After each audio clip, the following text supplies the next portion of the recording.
Hello everyone, good morning. Har Har Mahadev. कैसे हैं आप सब? तो आज है सावन का तीसरा दिन और सुबह सुबह धूप निकली हुई थी तो जल्दी से मैं बेलपत्र तोड़ ली। अपने गमले में मैं लगाई हुई हूँ छत पे। तो उसके बाद फिर फटाफट से नहा ली और नहा करके रेडी हो गई, क्योंकि आज शनिवार है तो शनिवार को मैं मंदिर भी जाती हूँ। हर शनिवार को मंदिर जाती हूँ पीपल में जल देने के लिए। तो तैयार होने के बाद जब तक हस्बैंड और बच्चे नहा रहे थे तब तक मैं घर में पूजा कर ली, क्योंकि घर में भी पूजा करना ज़रूरी होता है। उसके बाद फिर यहाँ पे मैं परी को तैयार करने लगी।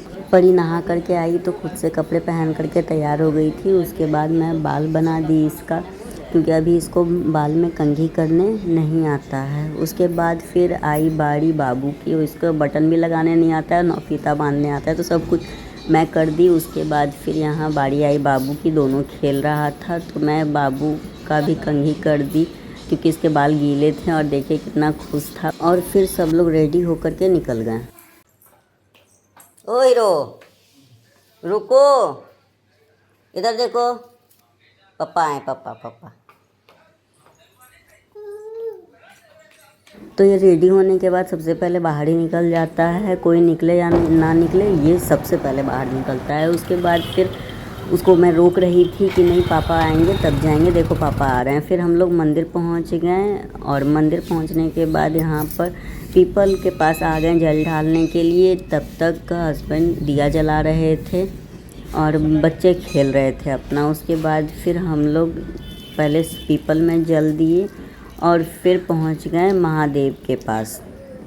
तो यहाँ पे बगल में ही महादेव का भी छोटा सा शिवलिंग है एक राम मंदिर में। तो वहाँ पे हम लोग जब भी पीपल में जल डालने जाते हैं तो शिवलिंग पे भी जल चढ़ाते हैं। और फिर हमारी पूजा हो गई। उसके बाद फिर हम लोग निकल गए वापस घर के लिए।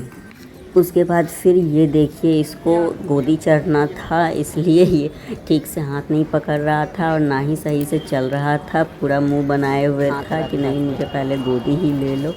और परी को देखिए कितने मस्ती में घूम रही है।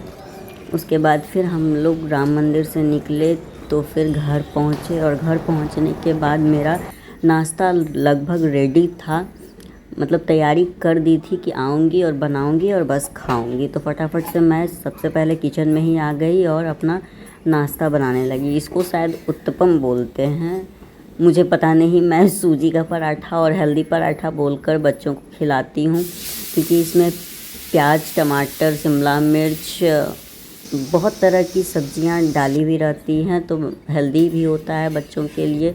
और बच्चों के लिए जब मैं बनाती हूँ तो हमेशा घी में ही बनाती हूँ, पर अपने लिए बनाना होता है तो रिफाइंड में बनाती हूँ। और उसके ऊपर से मैं ऑर्गेनो और चिली फ्लेक्स स्प्रेड कर रही थी। बहुत ही टेस्टी लगता है। अगर आप लोग भी ट्राई करना हो तो कर सकते हो, बहुत ही टेस्टी लगता है, एक बार ट्राई ज़रूर करना। तो यहाँ गर्मा गर्म मैं बच्चों को खाने के लिए दे दी और बोली कि आप दोनों को खिलाइए, फिर जब बन जाएगा तो हम दोनों शांति से बैठ के खाएंगे, तब तक ये लोग फिनिश कर लेगा। सो गाइज, आज का वीडियो यहीं एंड होता है। जल्दी ही मिलते हैं नेक्स्ट ब्लॉग में, तब तक के लिए बाय बाय।